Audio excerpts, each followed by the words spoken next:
ባንዲራውን ወዴትም አንጥልም እንሞትለታለን የኦርቶዶክስ አርማ ሰማይ ላይ የተሳለ ነው የእመቤታችን መቀነት ነው የንዑስ ቀስተ ደመና የቃል ኪዳን ምልክት ነው እና አቡነ ጴጥሮስ እና አቡነ ሚካኤል የሞቱለት እነ ምኒልክ አድዋ የዘመቱለት ነው ስለዚህ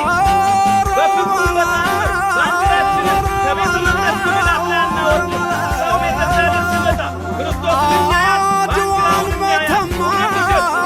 ሶፋን ያደመቀው ታሪክ የሸመነው